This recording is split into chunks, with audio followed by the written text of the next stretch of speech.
शिखा, देखो मैं घर आ गया।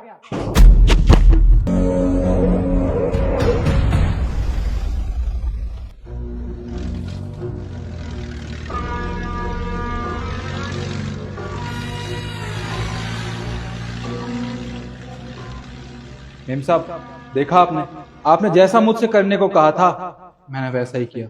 बहुत बढ़िया। अब एक काम करो, इसे यहाँ से ले जाओ और कहीं ठिकाने लगा देना। जाओ। ठीक है, पर मेम साहब आपने तो मुझसे कहा था ना कि अगर मैं सांप को ठिकाने लगा दूंगा तो आप मुझे पैसे देंगे।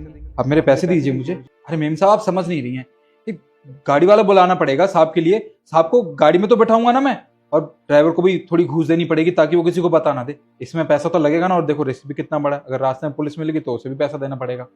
समझिए मैम साहब, पैसा तो चाहिए ना। अच्छा ठीक है, दे रही हूँ पैसे। अब इसके लिए इतना तो करना ही पड़ेगा। ये पकड़। अब मिल गए पैसे, अब लगा ठिकाने इसे फटाफट से। जी। पर मेम साहब एक बात बताइए आप मुझे, साहब तो आपसे इतना प्यार करते थे ना, आप पे तो अपनी जान छिड़कते थे, कभी किसी चीज की कोई कमी भी नहीं होने दी आपको, फिर आपने इनके साथ ये सब क्यों किया? अबे ओ, आम खाना गुटलियां क्यों गिन रहा है? तुझे जितना बोला जाना उतना क्या कर। पैसे मिल गए ना, और क्या चाहिए? हाँ, जितना बोली उतना करना। दिमाग खराब कर रहा है। अरे मेम साहब, आप समझी नहीं मैं क्या कहना चाह रहा हूँ। देखिए, आखिर मुझे भी तो जानने का हक है ना, और शायद आप ये सोच रही होंगी कि अगर आपने मुझे बता दिया तो मैं बाहर सबको बता दूंगा। अरे मेम साहब, इसमें तो मैं भी शामिल हूं ना, मेरे हाथों से ये काम हुआ है। अगर फंसूंगा तो मैं भी फंसूंगा, मुझे भी पूरा डर है इस चीज का। मैं किसी को नहीं बताऊंगा, और आप मुझे बताइए तो सही, क्यों किया आपने? तो ठीक है, अब तो इतना बोल ही रहा है तो मैं तुझे बता देती हूँ। वो क्या है ना, मैं इससे शादी ही नहीं करना चाहती थी, क्योंकि मैं प्यार किसी और से करती थी।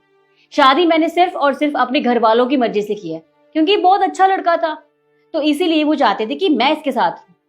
और जो मेरा बॉयफ्रेंड था वो एक नंबर का नशेड़ी था, बेरोजगार था, काम कुछ करता नहीं था। तो घर वालों ने मेरी शादी उससे ना करवा के इससे करवा दी, और मुझे रहना ही नहीं इसके साथ। अब मुझे अपने बॉयफ्रेंड से शादी करनी है, तो इसीलिए मैंने इसे रास्ते से हटाना चाहा, और मेरा काम हो गया। So easy. ठीक है मेम साहब, आपने जो कुछ भी किया बहुत सोच समझ के किया होगा। साहब सुन लिया ना आपने, अभी जो कुछ भी मेम साहब ने कहा है? हाँ राजू, मैंने सब सुन लिया। एक मिनट, तुम तो अभी तुम यहाँ पड़े थे, तुम उठ कैसे गया? ये सब तुम्हारी प्लानिंग थी क्या? हाँ शिखा, तुम ऐसा करने वाली हो ना, ये मुझे राजू ने पहले ही बता दिया था। पहले तो मुझे इसकी बातों पे यकीन नहीं हुआ, फिर मैंने सोचा कि ठीक है, मैं एक छोटा सा टेस्ट ले लेता हूँ।